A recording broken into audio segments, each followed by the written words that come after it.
Welcome to KTC drama Tamil. புதுசாக நம்ம சேனலை பார்க்குறவங்க சப்ஸ்கிரைப் பண்ணிக்கோங்க. மறக்காமல் பெல் ஐக்கானையும் கிளிக் பண்ணிக்கோங்க. இன்றைக்கி நாம் ஷேடோ ஸ்னோஃபால் அப்படின்ற வேம்பைர் லவ் ஸ்டோரியோட 23வது எபிசோட் தான் பார்க்க போகிறோம். எபிசோடோட ஸ்டார்டிங்கில் ஆர்மி ஹெட்டோட ஆஃபீஸை தான் காட்டுறாங்க. அங்கே ஜிங் பொண்ணு போயிருப்பாங்க. போனால் உள்ளே கூப்பிட்றாங்கன்னு சொல்லி உள்ளே போய் உட்காந்துருப்பாங்க. உள்ளே பார்த்தா இப்போ ஆர்மி ஹெட்டுக்கு பதில் அவனோட சப்பார்டினேட் தானே இருக்காரு. அவங்களுக்கு ஜிங் பொண்ணு தேங்க்ஸ் சொல்கிறாங்க. என்னை பார்க்க ஒத்துக்கிட்டது ரொம்ப தேங்க்ஸுங்க அப்படின்ற மாதிரி சொல்கிறாங்க. எதனால என்னங்க இருக்கட்டும், நீங்கள் இந்த ஊரில் பெரிய ஆளுங்க, உங்களை பார்க்காம எப்படி, அதனால தான் கூப்பிட்டேன், என்ன விஷயங்க சொல்லுங்கள் அப்படின்ற மாதிரி சொல்லுவாங்க. இல்லைங்க, ஒரு சின்ன ஹெல்ப்பு. நீங்கள் நம்ம ஊரில் இருக்கிற சுரங்கத்தை பற்றி கேள்விப்பட்டிருப்பீங்களா? ஆமாங்க, கேள்விப்பட்டிருக்கேன். அங்கே தான் பிளாஸ்ட் ஆகி எல்லாருமே இறந்துட்டாங்களங்க அப்படின்ற மாதிரி சொல்லுவாங்க. ஆமாங்க, அது விஷயமா தான் பேச வந்தேன். லீயும் இறந்துட்டான், உங்களுக்கே தெரியும். லீ என் முன்னுக்கு எங்கள் ஜின்வி ஃபேமிலியில் தான் இருந்தான். அதுக்கப்புறமேட்டு தான் இங்கே ஆர்மி ஹெட் கிட்ட சேர்ந்தான்னு தெரியும்ல. அவனோட டெட் பாடியாவது நாங்கள் வாங்கிட்டு இறுதி மரியாதை செய்யணும்னு நினைக்கிறோம்.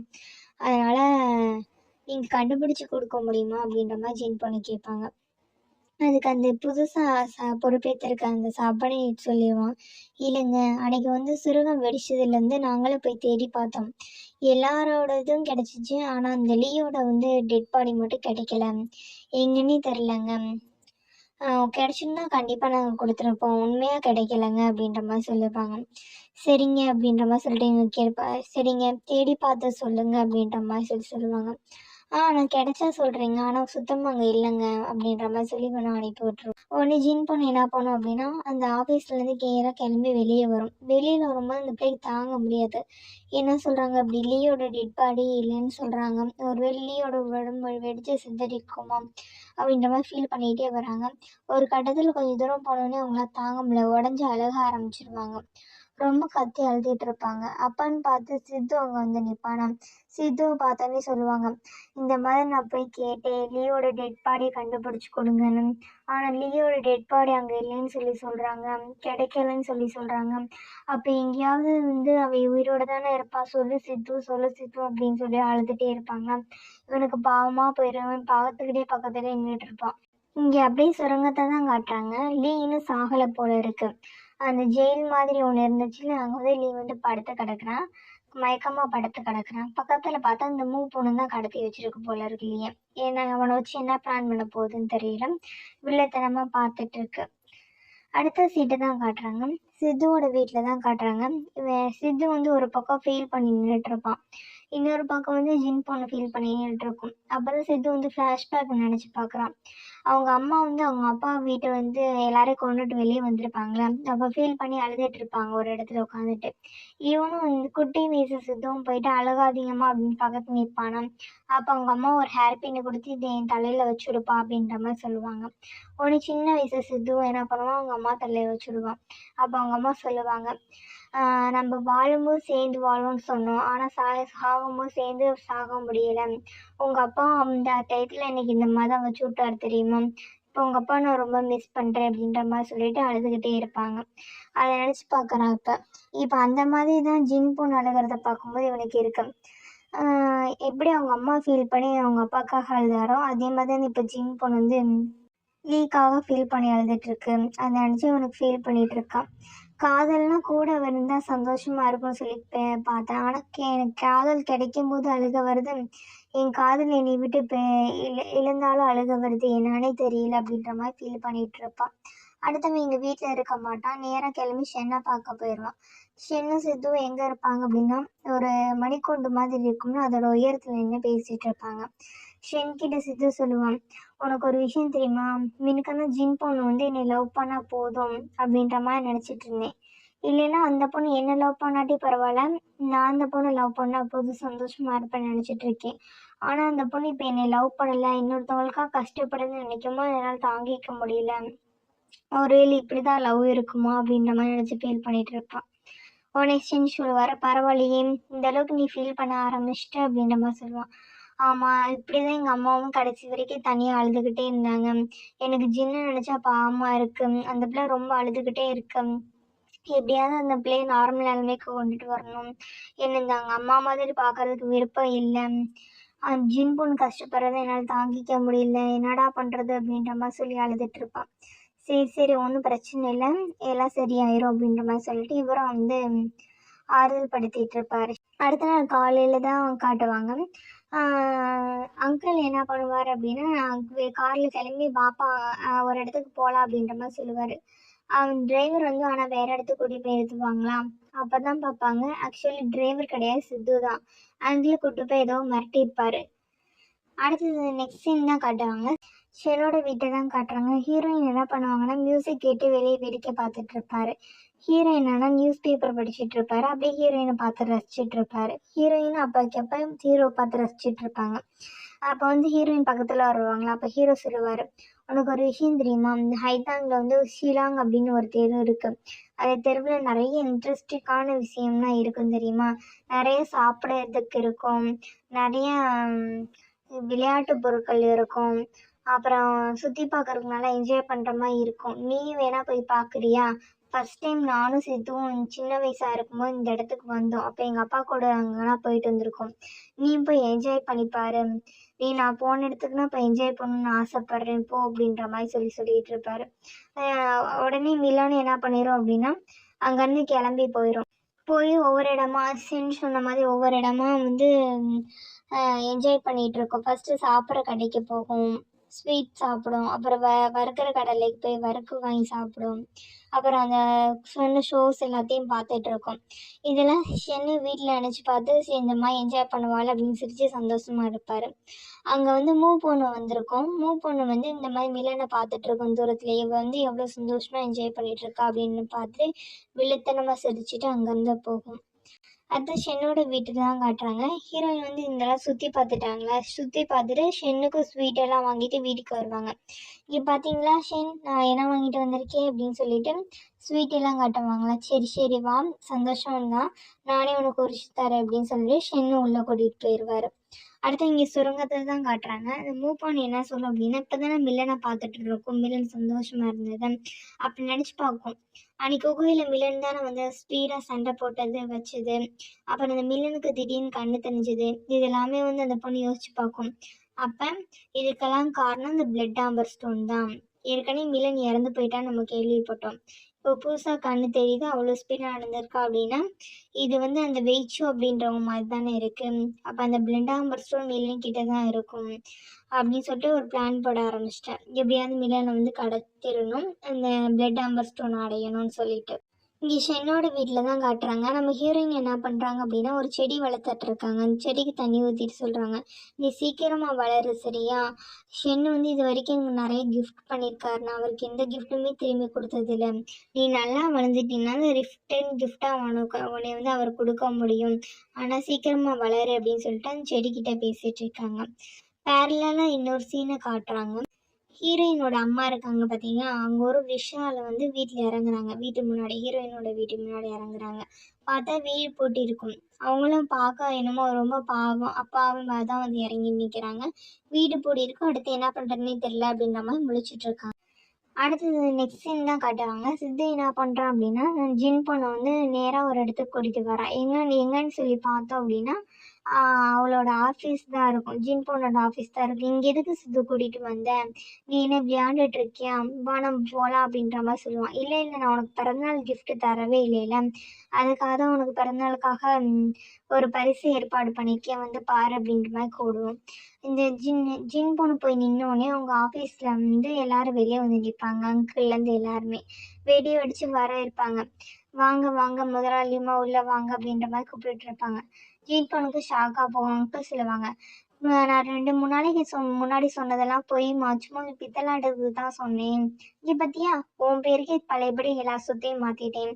இந்த சொத்து மட்டும் இல்லை, நம்மளோட எஸ்டேட்டு எல்லாத்தையுமே உன் பேருக்கு மாற்றிட்டேன். பார் நம்ம எம்ப்ளாயிஸ், என் நம்ப மாதிரி தெரியும், நம்ம எம்ப்ளாயிஸ்னால் உன்னை கூப்பிட்டு தான் வந்திருக்காங்க பார்த்தியா அப்படின்ற மாதிரி சொல்லிட்டு இருப்பான். ஜின் பொண்ணு சித்து திரும்பி பார்ப்பாங்க. எது சித்துவோட வேலை ஜின் பொண்ணுக்கு தெரியுமா. உடனே ஹாப்பியாக சிரிச்சுக்கிட்டே அங்கே உள்ளே போயிட்டோம். அப்போ வந்து இவங்க அங்கிள் மட்டும் இருப்பாரா, சித்து கூப்பிட்டு அவங்க அங்கிள்கிட்ட சொல்லுவான், இவத்தியா நான் இப்போ போகிறேன், நீ வந்து ஏதாவது ஜின் பொண்ணுக்கு கஷ்டம் கொடுத்த அப்படின்னு தெரிஞ்சு வச்சுக்குவேன், நான் அன்னைக்கு காரில் விளையாடணும் பார்த்தியா, அந்த மாதிரி திருப்பி விளையாட வேண்டியது இருக்கும் சரியா அப்படின்ற மாதிரி சொல்லி மிரட்டி விட்டுட்டு அங்கேருந்து கிளம்பி போயிடும். அடுத்து ஷென்னோட வீட்டில் இருக்க முன்னோர்களோட அறையை தான் காட்டுறாங்க. ஷென் என்ன பண்ணியிருப்பார் அப்படின்னா, அவங்க தம்பி சித்துவை கூட்டிகிட்டு வந்திருப்பாரு. கூப்பிட்டு வந்துட்டு சாமி கும்பிட்ற அலையில் இப்போ தான் ஃபஸ்ட் டைம் கூப்பிட்டு வந்திருப்பாரு. சொல்லுவார், நான் வந்து நம்மளோட ஷென் குடும்பத்தோட வாரிசு, என்னோட தம்பியை கண்டுபிடிச்சிட்டேன், அவன் உங்களுக்கு மரியாதை செலுத்த வந்திருக்கா அப்படின்ற மாதிரி ஷென் சொல்லுவார். அப்புறம் சித்துவும் சொல்லுவார், நான் தான் ஷென் குடும்பத்தோட 2வது வாரிசு, நான் வந்து மரியாதை செலுத்துறதுக்கு வந்திருக்கேன், திருப்பி என்னோட குடும்பத்தோடயே நான் இணைஞ்சிட்டேன் அப்படின்னு சொல்லிட்டு அவனும் என்ன பண்ணுவான், சாமி கும்பிட்டுட்டு இருப்பான். அங்கே ஹீரோயின் எல்லாமே இருப்பாங்க. சாமின்னா கும்பிட்டு முடிச்சதுக்கு அப்புறமேட்டுக்கு ஷென் வீட்டில் எல்லாருமே என்ன ஹீரோயின், ஹீரோ, சித்து 3 பேர் என்ன பண்ணுவாங்கன்னா, அந்த மகிழ்ச்சியான வார்த்தைகள் தான் எழுதி வீடு ஃபுல்லாக ஒட்டுவாங்களா, அந்த மாதிரி ஒட்டிகிட்டு இருக்காங்க. ஏன்னா நியூ இயர் செலிப்ரேட் பண்ணணும் அப்படின்றதுக்காக. சரின்னு சொல்லிட்டு எல்லாமே ஒட்டிகிட்டு இருப்பாங்களா, அப்பான்னு பார்த்து வாங்க போய் நம்ம கொழுக்கட்டை செய்யலாம் அப்படின்னு சொல்லிட்டு ஷென் கூட்டிகிட்டு போவார். சரின்னு சொல்லிட்டு எல்லாருமே போவாங்களா, அப்பன்னு பார்த்து பெல் அடிக்கிற சத்து கேட்கும். ஹீரோயின் என்னன்ற மாதிரி பார்ப்பாரு. அப்போ சித்து சொல்லுவான், நான் தான் ஜின்னை இன்வைட் பண்ணி, ஜின் வீட்டில் தான் யாருமே இல்லைல்ல, அதான் நியூ இயர்க்கு நம்ம கூட செலிப்ரேட் பண்ணட்டும்னு இன்வைட் பண்ணேன் அப்படின்ற மாதிரி சொல்லுவாங்க. ஜின் பொண்ணு உள்ளே வரும்போது நிறைய கிஃப்டெல்லாம் வாங்கிட்டு வருமா, அதெல்லாம் கொடுக்கும். உடனே ஹீரோவும் வில்லனும் வாங்கி வச்சுக்குவாங்களா, அப்போ அந்த பிளேயோட ஹேண்ட்பேக் வந்து அங்கே போயிரு, அந்த ஹேண்ட்பேக் என்னது அப்படின்னு சொல்லி கேட்டு வாங்கி வச்சுக்கோம். அடுத்தது சொல்லுவாங்க, நான் வந்து இங்கே வரக்கூடாதுன்னு தான் நினச்சேன், ஆனால் சித்து என்னை இன்வைட் பண்ணிட்டான், எனக்கும் வேறு இடம் இல்லை போய் செலிப்ரேட் பண்ணுறதுக்கு, அதனால தான் இங்கே செலிப்ரேட் பண்ணுற மாதிரி ஆயிடுச்சு, கோச்சுக்காதீங்க அப்படின்ற மாதிரி சொல்லிட்டு தான் உள்ளே வரும். அதெல்லாம் ஒன்றும் பிரச்சனை இல்லை, உள்ளே வாங்க அப்படின்ற மாதிரி சொல்லிட்டு இருப்பாங்க. உள்ளே வாங்க எல்லாரும் போய் கொழுக்கட்டை செய்யலாம்னு சொல்லிட்டு செய்ய ஆரம்பிப்பாங்களா, அப்போ தான் கொழுக்கட்டைக்கு வந்து ஹீரோ வந்து மாவு பசஞ்சிட்டு இருப்பாங்க. ஹீரோயினும் சித்துவும் சரி இந்த மாவு வச்சு விளையாண்டுட்டு இருப்பாங்களா, ஹீரோ சத்தம் போடுவார், நீங்கள் இப்படியே பண்ணிட்டு இருந்தீங்கன்னு வச்சுக்கோங்களேன், அந்த மாவு வந்து நல்லா ஒட்டிக்கும், போதும் ரொம்ப கிண்டாதீங்கடா, நிறுத்துங்கடா அப்படின்ற மாதிரி சொல்லிட்டு இருப்பாங்க. ஆனால் பக்கத்தில் ஜின் பொண்ணு பார்த்தா அழகாக கொழுக்கட்டை செஞ்சுட்டு இருக்குமா, பரவாயில்லையே நீ ரொம்ப நல்லா கொழுக்கட்டை செய்கிற அப்படின்ற மாதிரி கேட்பாங்களா. ஆமாம், வருஷம் நாங்கள் இப்படி தானே செய்வோம், அப்போனா அம்மா அப்பா அள்ளி எல்லாரும் இருப்பாங்கல்ல அப்படின்ற மாதிரி பேச ஆரம்பிக்குமா. உடனே வந்து சித்துக்கு அப்செட் ஆயிரும். இல்லை இல்லை ஞாபகத்தில் சொல்லிட்டேன் அப்படின்னு சொல்லிட்டு அந்த பொண்ணு இது பண்ணிடும். சரி அப்போ வந்து நீங்கள் உங்கள் 3 பேர்த்தையும் பார்த்து இது வரைக்கும் நீங்கள் கொல்கட்டை செஞ்ச மாதிரி நியூ இயர் செலிப்ரேட் பண்ண மாதிரி இல்லையே அப்படின்ற மாதிரி கேட்பாங்களாம். ஷேன் சொல்லுவார், ஆமாம் எங்களுக்கு இதான் முதல் தடவை, இத்தனை நிமிஷமே என் கூட யாருமே இல்லை, அதனால் நான் செலிப்ரேட் பண்ணலை அப்படின்ற மாதிரி சொல்லுவாங்க. சித்து சொல்லுவான், ஆமாம் எனக்கும் யாருமே இல்லை, நான் தனியாக தான் இருந்தேன், அதனால் நான் செலிப்ரேட் பண்ணதில்லை அப்படின்ற மாதிரி சித்துவும் சொல்லுவான். ஹீரோயின் சொல்லுவாங்க, எங்கள் வீட்டிலலாம் செலிப்ரேட் பண்ணுவாங்க, ஆனால் எனக்கு கண்ணு தெரியாதனால எனக்கு எப்படி பண்ணுவாங்கன்னு தெரியாது, வெறும் கொழுக்கட்டை மட்டும்தான் இருக்கும், கொடுப்பாங்க, நான் சாப்பிட்ருக்கேன் அவ்வளோதான் அப்படின்ற மாதிரி சொல்லுவாங்க. அப்போ நான் வேணா உனக்கு சொல்லித்தரேன் அப்படின்ற மாதிரி சொல்லிட்டு ஜின் பொண்ணு கூப்பிடுமா, சரின்னு சொல்லிட்டு ஹீரோயின் கற்றுக்குவாங்க. உடனே ஹீரோ என்ன சொல்லுவாங்க, நீங்கள் கன்டினியூ பண்ணிட்டுருங்க, எங்களுக்கு ஒரு வேலை இருக்குது, சித்துவா அப்படின்னு சொல்லிட்டு வெளியே கூட்டிகிட்டு போயிடுவார். வெளியே கூட்டிகிட்டு போனால் எக்ஸ்ட்ரா 2 வார்த்தை வந்து எழுதி ஒட்டுவாங்க. என்ன ஒட்டுவாங்க அப்படின்னா, இனிமேல் இது சந்தோஷமான குடும்பம், எப்பயுமே சந்தோஷம் நிலச்சிருக்கும் அப்படின்ற வார்த்தைகளை எழுதி ஒட்டிட்டு உள்ளே வருவாங்க. இப்போவா போய் கொழுக்கட்டை சாப்பிடலாம் அப்படின்னு சொல்லிட்டு உள்ளே கூட்டிகிட்டு போயிடுவாங்க. உள்ளுக்குள்ள இவங்க 2 பேரும் பேசிட்டு தான் இருப்பாங்க.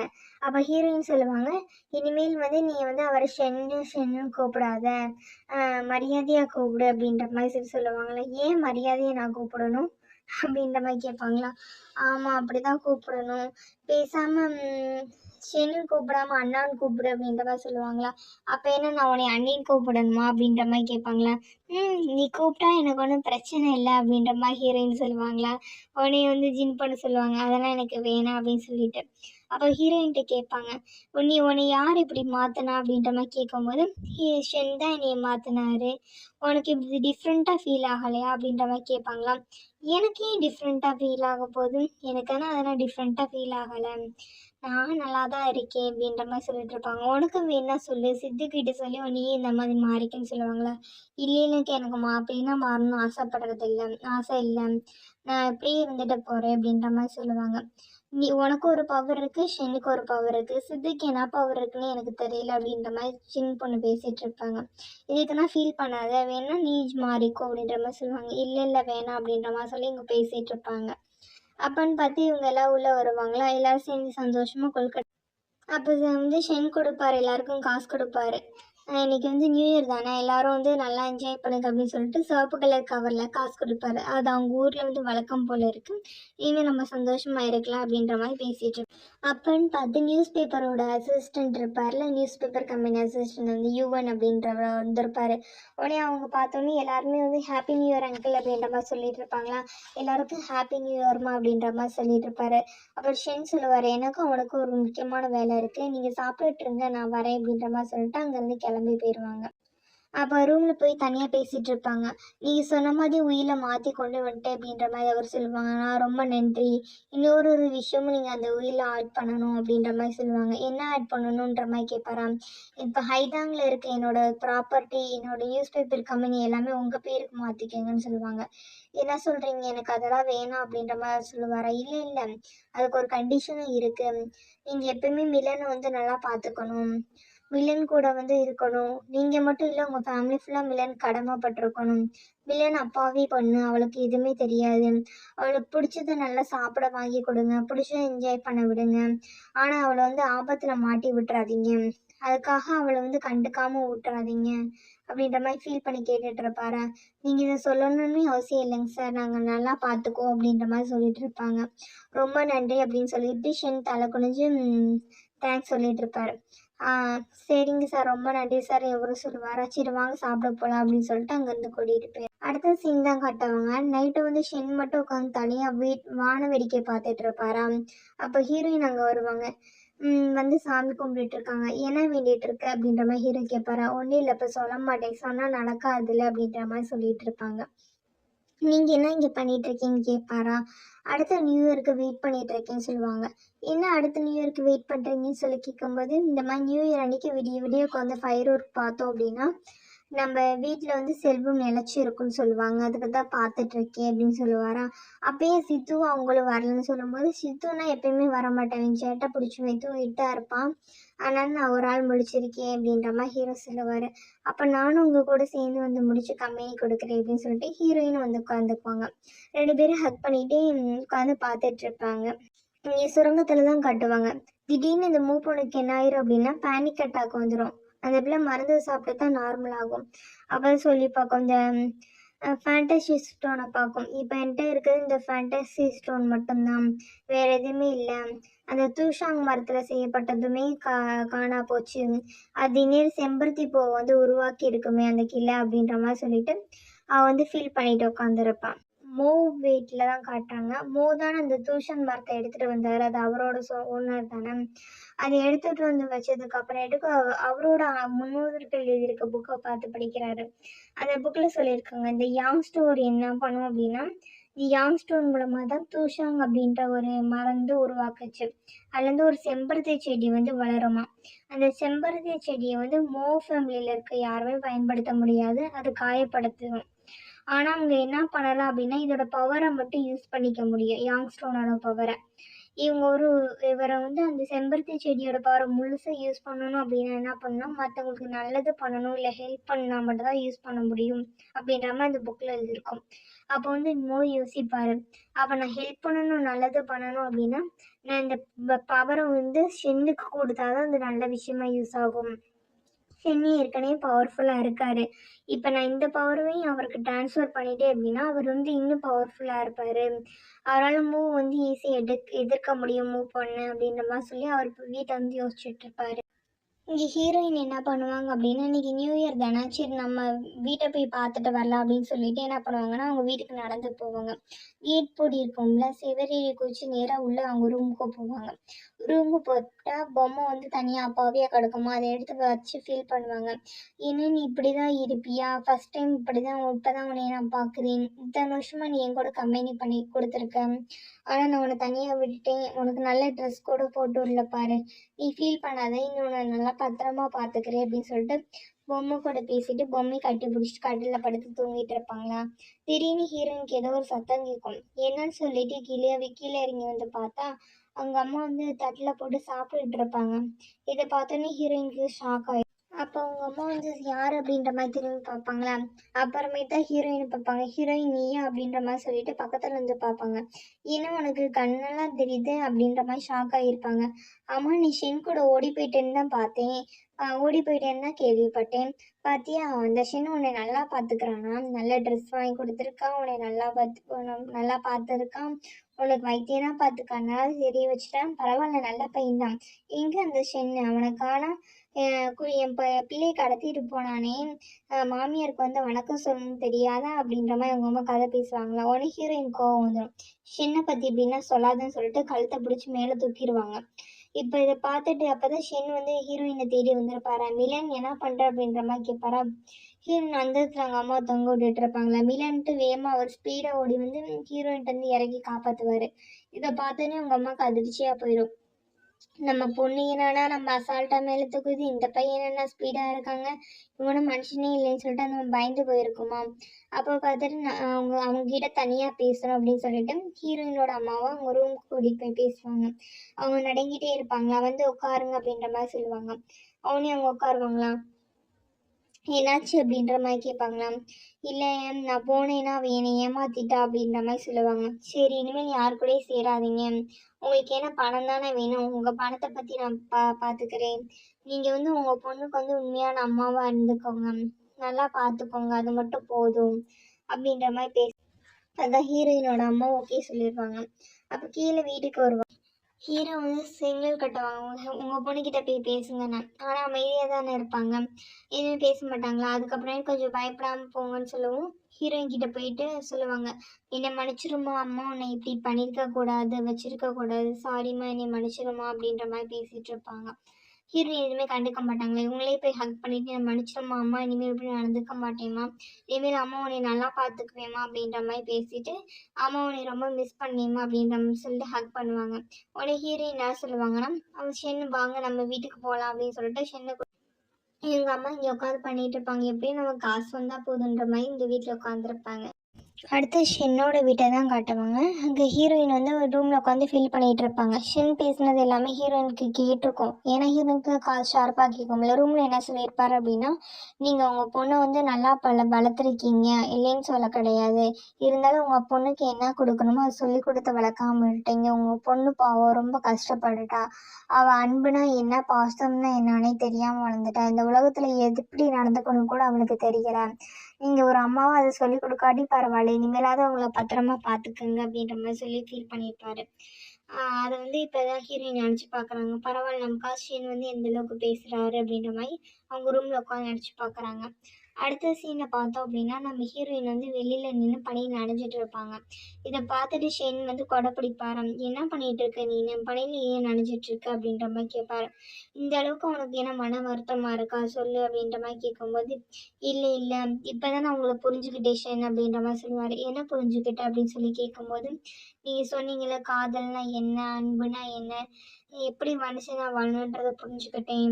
எனக்கு வந்து இதுக்கு முன்னாடி வந்து நான் உயிரோட தான் இருந்தேன், ஆனால் எங்கள் வீட்டில் எப்படி வாழணும் இந்த மனுஷங்களோட சேர்ந்து சொல்லி தரல. நீங்கள் தான் ஒரு 6 ரூல்ஸ் போட்டு இப்படி தான் மனுஷங்களோட வாழணும், வாழ்க்கைன்னு இப்படி தான் வாழணும் எனக்கு சொல்லி கொடுத்துருக்கீங்க. இனிமேல் நான் வாழ்வேன், யாரையும் காயப்படுத்த மாட்டேன், உங்களை பார்த்த பிறகு தான் எனக்கு வாழணுன்ற நம்பிக்கையே வந்திருக்கு ஷன் அப்படின்ற மாதிரி சொல்லிட்டு இருப்பாங்க. அப்படியா உனக்கு அந்த அளவுக்கு புரிஞ்சிருக்கா அப்படின்ற மாதிரி கேட்பாரு. புரிஞ்சுக்கிட்டேன், நீங்கள் எனக்கு தப்பு சொல்லலை, எனக்கு உண்மையை தான் சொல்லியிருக்கீங்க, நான் இப்போ தான் நானே ஒரு மனுஷி அப்படின்றதே முழுசாக புரிஞ்சுக்கிட்டேன், நீ எனக்கு மனுஷன்னு புரிய வச்சது நீங்கள் தான் சார் அப்படின்ற மாதிரி சொல்லி ஃபீல் பண்ணிகிட்டு இருப்பாங்களா. எனக்கு வந்து உங்கள் கூட இருக்கிறது தான் ரொம்ப சந்தோஷமாக இருக்குது அப்படின்ற மாதிரி சொல்லிட்டு இருப்பாங்க. ஷேன் அப்படியா அப்படின்ற மாதிரி கேட்பாரான். ஆமாம் அப்படிதான் ஷேன் அப்படின்ற மாதிரி சொல்லுவாங்க. அப்போ ஹீரோயின் வந்து ஹீரோவை கட் பண்ணிவிட்டு, இனிமேல் வந்து நம்ம ஃபேமிலி ஃப்ரெண்ட்ஸ் எல்லாமே நீங்கள் தான், எனக்கு வேறு யாருமே வேணாம், எனக்கு இருக்க இந்த உலகத்தில் இருக்க எல்லாமே நீங்கள் தான், நீங்கள் மட்டும் எனக்கு போதும், நீங்கள் இருந்தீங்கன்னா மட்டும்தான் நான் மனுஷனாக வாழ முடியும் அப்படின்னு சொல்லி ஷென்னோட கையை பிடிச்சி இது பண்ணிகிட்டு இருப்பாங்க. ஷென்னுக்கு அப்படியே மெல்ட் ஆக ஆரம்பிச்சிடும். அப்போ சொல்லுவாங்க, ஷென் நீங்கள் இல்லைன்னா எனக்கு எதுவுமே கிடையாது, நீங்கள் மட்டும் எனக்கு போதும், உங்கள் கூடயே நான் வாழ்நாள் முழுக்க வாழணும் ஆசைப்பட்றேன் அப்படின்ற மாதிரி இன்டெரக்டாக ப்ரப்போஸ் பண்ணிடுவாங்களா. ஷெனுக்கு ஷாக் ஆயிரும். இத்தனை நாள் வந்து சின்ன பொண்ணு எதுவுமே தெரியாமல் இருக்குது அப்படின்ற மாதிரி நினச்சிட்டு இருப்பாரு. ஆனால் இப்போ என்ன பண்ணும், இந்த பிள்ளைக்கு எல்லாமே புரிஞ்சும் என்ன சொல்லுது, தன்னை அக்செப்ட் பண்ணிக்குது, தான் கூட வாழணும் ஆசைப்படுதுன்னு சொல்லும்போது ஷென்னுக்கும் கொஞ்சம் எமோஷ்னலாக ஃபீல் ஆயிடுவார். அப்போ ஷென்னு என்ன பண்ணுவாருன்னா கொடையை தூக்கி போட்டு அவரும் வந்து ஹீரோயின் வந்து ஹக் பண்ணிக்குவார். இது 2 பேருமே ஹக் பண்ணிக்கிறாங்க. இன்டேரக்டாக ஹீரோயின் வந்து ப்ரப்போஸ் பண்ணியிருக்காங்க. அது ஹீரோவும் அக்செப்ட் பண்ணிக்கிட்ட மாதிரி தான் காட்டுறாங்க. இதோட இந்த எபிசோடு வந்து முடியுது. நான் எக்ஸ்பிளைன் பண்ணது உங்களுக்கு பிடிச்சிருந்துச்சு அப்படின்னா மறக்காமல் சப்ஸ்கிரைப் பண்ணுங்கள், லைக் பண்ணுங்கள், ஷேர் பண்ணுங்கள், கமெண்ட் பண்ணுங்கள். தேங்க்யூ ஃபார் வாட்சிங்.